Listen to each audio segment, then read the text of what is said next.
Okay, sakto. I think that's a little disrespectful, sorry. Actually, hiniram ko lang to kay Daddy Justin nyo, sa kanya to. Hiniram ko lang pang props. At saka ang pera ko nasa bangko lang talaga. Si Daddy Justin nyo ang madalas may cash. Thank you, love. Eto na, ibabalik ko na sa'yo. Mag-ipon. Alam nyo, ako sigurado ko, 99.9% of you, sinulat yon sa inyong New Year's resolutions na list. So, kamusta naman? Nasusundan pa ba natin? Hi guys! I'm Chris! Thank you so much for stopping by. Masaya ako na nandito ka uli. Make your stay official by clicking the subscribe button and also push the bell for notifications. I am pretty sure na isa ako sa pinaka-obvious na kuripot dito sa YouTube world. Hence, the lack of haul videos in my channel kasi nanghihinayang talaga akong mag-haul ng mga bagay na hindi ko naman kailangan. At saka madalas sinasabi ko sa inyo sa vlogs, diba, ang importansya ng pag-iipon. That's why in today's video, sasagutin ko na ang lahat ng mga cues ninyo tungkol sa pag-iipon. But first, disclaimer muna ha, hindi po ako licensed na financial advisor at ang mga bagay na i-share ko sa inyo ay base po sa aking opinion at sa aking mga experiences lamang. So yung mga bagay na to pwedeng hindi mag-work sa inyo or pwede rin mag-work sa inyo at saka kung kayo po ay may mga tips tungkol sa pag-iipon, maganda na i-share din natin yon down in the comment section. But please, let us be kind to one another, okay? Question number 1.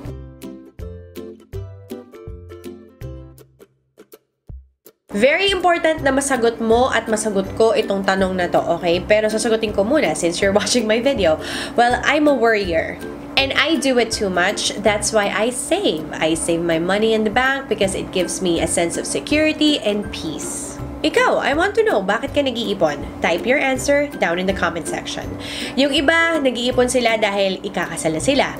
Yung iba, nag-iipon sila kasi may gusto silang puntahan. Yung iba naman, nag-iipon din kasi may gusto silang bilhin na gadget. You can start with that. Kasi kung alam mo kung saan mapupunta yung iniipon mo, medyo magkakaroon ka ng self-control and discipline. Pero sa akin kasi, mas deeper yung meaning ng pag-ipon. Alam ko kasi yung pakiramdam ng wala at ayoko na ulit mapunta sa ganung sitwasyon kasi sobrang walang peace of mind. Lagi kang stress, lagi kang anxious, yung ganon, lagi kang nangangarag. Kaya sabi ko, mag-iipon ako para kahit papano kumalma ang aking utak at makatulog ako ng tama at mapayapa sa gabi.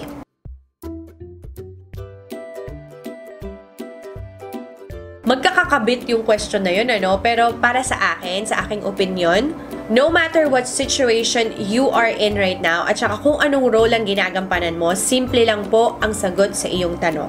You have to spend less than you earn.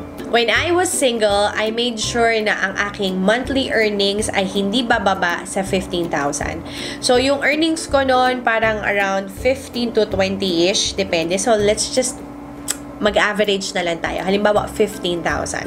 15,000 was enough for my lifestyle back then. Tapos nakakapagtabi ako ng 2,500 every month para ilagay sa aking savings account. Now, gamitin natin ang calculator. 2,500 times 12. 12 months. So, that's 30,000 pesos sa isang taon. Ngayon, ang quota ko kasi sa sarili ko, ang goal ko talaga, gusto kong makaabot ako ng 1 million. O, diba? Ang taas ang pangarap ko, 1 million talaga. So, yung 1 million, i-divide ngayon natin siya sa 30,000 pesos. Ang lalabas ay, tsincharan! Para maabot ko ang aking 1 million na target na savings, lilipas ang 33 years ng pag-iipon ng 2,500 every month. Nung single ako, no, sabi ko parang hindi acceptable to. Parang hindi dapat ganito na I should just stick with my day job para ma-achieve ko yung aking savings na target. At saka doon ko rin na-realize na hindi ka talaga payayamanin ng pagiging empleyado. Yung pagiging empleyado, talagang it will give you the sense of security na every month meron kang fixed income. Pero kapag ganito kasi yung goal mo, parang hindi sapat yung day job para ma-achieve tong goal na to. Now, when I got married, it's a totally different situation. I have to earn more kasi my spending priorities are now different kasi dalawa na kami ngayon sa bahay. Hindi naman ako papayag na stay-at-home wife ako na wala akong pagkakakitaan. Gusto ko kahit ako ang babae sa tahanan, meron din akong kita na naiko-contribute ko sa amin. Kaya nung ako ay nagpakasal, mas lalo akong nagsumikap para mas marami pa yung racket natin na kahit weekends nagtatrabaho ako kasi gusto ko talagang mapunan yung aking quota, yung aking savings na target. Kaya nung married ako, nakakapagtabi ako ng mga 5 to 10,000 every month para sa savings account. Now, ang setup kasi namin ni Daddy Justin hindi kami yung conventional, traditional family na yung kita ng lalaki, lahat yun ibibigay sa babae, and then the babae will budget. Hindi kami ganon. Yung pera niya, pinaghirapan niya, pera niya yon. Yung pera ko, pinaghirapan ko, pera ko yon. Si Liam, ganon din, may sarili din siyang pera. Pero yung mga gastusin kasi namin dito sa bahay, ayan, this will be a separate video, okay? Yung magbabudget ako. Yung mga kailangan namin bayaran dito, dun kami naghahati ni Daddy Justin nyo. Now that Liam is in the picture, so tatlo na po kami. At ako po ay sobrang nagpapasalamat dahil itong aking pag-YouTube, ito talaga ang bread and butter namin. Ito, dito nanggagaling lahat ng mga ginagamit namin sa pang-araw-araw. Dito rin nanggagaling yung pantustos namin sa aming pangangailangan. I'm really grateful na this can actually give us everything that we need, and this can give us everything that we want. And I'm so happy that I get to set aside 10,000 pesos from my earnings every month para yun po ay dumiretso sa savings account ng aking anak. I'm also happy na hindi ko na kailangan mag-antay ng 33 years para maabot yung quota ko. Now, it's very important na you become aware of your lifestyle, your spending habits, and your priorities. Kailangan mo isipin yung tatlong bagay na yon. Do they compromise your monthly earnings? Anong mas mahalaga? Yung lifestyle mo ba o yung kinikita mo? Kaya bang sustentuhan ng kinikita mo yung lifestyle mo?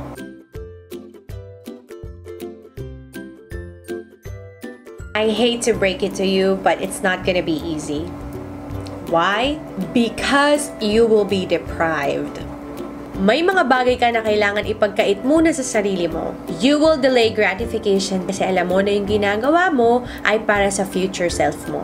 Unless, of course, makahanap ka ng racket na talagang malaki ang kikitain mo na ma-achieve mo kagad yung target mo at saka yung quota mo. Pero kasi you have to understand na hindi dapat yung pagiging madali ang pinagfo-focusan mo. Kailangan mag-focus ka dun sa endurance mo.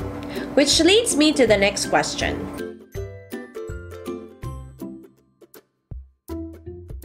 Do not let yourself be caught up sa sitwasyon na kung saan matetempt ka. Ando na po yung wag kang daan ng daan sa mall pa uwi para hindi ka matempt na bumibili. Wag kang sama na sama sa mga kaibigan mo mahilig mag-milk tea. At kung foodie ka naman, well, iwas-iwasan mo naman ng madalas na pagkain sa labas. You can actually cook your food at home and it's cheaper. Burahin mo na rin ang mga shopping apps sa phone mo, okay? Para hindi na yan magno-notify every time may sale. Hindi ibig sabihin sale, kailangan bumili, okay? Kapag hindi mo kailangan magumbilin. And last but not the least, hindi ko alam kung mag-a-agree kayo dito, pero kung kayo talaga ay seryoso sa pag-iipon, siguro medyo iwas-iwas muna sa pag-girlfriend, pag-date, kasi syempre gumagastos ka doon, diba? Unless na lang, parte yun ng lifestyle mo, parte yun ng yung spending priorities, diba? Unless, of course, pareho kayong kuripot, at yung pagdalaw sa bahay lang ang makapagpapasaya sa inyo, wala kayong gastos, then go ahead.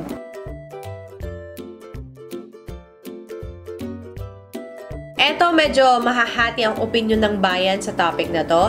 Pero para sa akin, lesser yung chances na mawala, utangin, at saka magalaw ang pera mo kapag nasa bangko siya. And instead of getting an ATM, mas maganda siguro kung bank book ang meron ka. Kasi syempre, mas hassle mag-withdraw kapag nakalibreta ka. Hindi kagaya kapag meron kang debit card, di ba? Swipe lang yon, insert mo lang, tapos tututututut, lalabas na kagad ng pera mo. Yung bangko kasi, para sa akin, storage lang siya ng aking pera. Anytime I needed the money, if there's an emergency, madali ako makakapag-withdraw. But if you want your savings to grow, I suggest that you still keep your savings account and get a portion of your savings and then invest. Pagdating sa investment, depende po yan sa lifestyle na meron ka, sa priorities mo, at saka sa risk appetite mo. Pag sinabing risk appetite, may tatlong klase kasi yon. If you are more of the aggressive type, well, go ahead, pwede kang mag-business, magtayo ka ng negosyo na kung saan kikita yung inipon mo. But if you're the moderate type, kagaya ko, kumuha ka na insurance. Not only will you be insured and be safe kung sakaling may mangyari sa'yo, yung pera na nilaan mo para sa life insurance, kikita yon after a certain amount of years. Pero if you're the conservative type, ayaw mo ng mga risk, ayaw mo malugi, ayaw mo na matalo, well, you can just keep your money in the bank. Etong investment na to, eto yung pinag-aaralan ko pa. I still need more education about this. And although I am saving for my retirement and although I have money in the bank, I have no idea what to do with that money. Wala pa akong alam kung anong gagawin ko sa kanya. Pero once I do, I'll let you know. Malay mo, magbukas ako ng business, no? Tangkilikin niyo lahat. Shameless plug, pero wala pa akong business. At naalala ko ngayon lang, meron palang isang napaka-epektibong paraan para mas dumali ng kahit papano at saka ma-endure mo yung pag-iipon. You have to avoid debt at all times. There was a time na nalubog ako sa utang just because of this plastic. Simple rule, if you can pay it in cash, you cannot afford it. Now you might ask, bakit may credit card pa rin ako? Una sa lahat, na-overcome ko na yung pagiging shopaholic. Second, I use this for emergency purposes. Halimbawa, nung na-hospital ako, nung buntis ako, at wala kaming cash na hawak-hawak, ito yung aming pinambayad sa ospital. Pero, I paid right away the very next month na lumabas siya doon sa aking billing statement. And I only use this sa business side of what I do. So, lahat ng expenses na ito yung ginagamit ko, I tag it as puhunan. Parang ganyan. Now, for the special question. Halimbawa, ikaw ang breadwinner ng pamilya. You financially support your family. May sinusustentuhan ka, may pinag-aaral ka. Ngayon, kung saktong-sakto lang ang kinikita mo buwan-buwan sa lahat ng pangangailangan mo at ng buong pamilya, paano ka mag-iipon? Go back to number 2.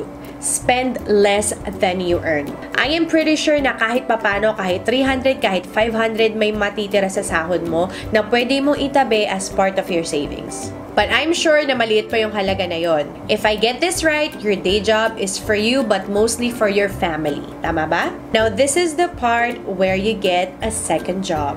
Pwede kang mag-sideline. Pwede kang mag-racket. Kasi madalas naman ang trabaho Mondays to Fridays, diba? So, what do you do with the weekends? Papahinga ka? Nasa sayo yun. Pero pwede mong gamitin yung extra hours mo para rumakit ka, para mag-sideline ka, or pag uwi mo sa bahay, kung may lakas ka pa, pwede kang mag-online tutor for like mga 2 to 3 hours every day. At yung kikitain mo sa second job mo, make sure na lahat yon ay para sa'yo. You think it's impossible? Well, let me tell you, yung ating mga OFW, ako sigurado ko na hindi lang isa ang mga trabaho niyan. Minsan dyan, 3, minsan 4, minsan 5. But it's very doable. I also did it. Nagkaroon ako ng 2-3 trabaho maliban sa aking day job. So, I hope nasagot ko yung mga ipon questions ninyo. Pero kung meron pang hindi, please leave your questions down below. Let's build a community na makakatulong tayo sa isa't isa. Tapos pala guys, interesado ba kayong gumawa ng how I spend my budget or how I spend my earnings na video? Please let me know down below and I might just do that video exclusively for you guys. Get to know me on a personal level by watching the vlogs, #the JK Vlogs, and I'll see you again next time. Bye!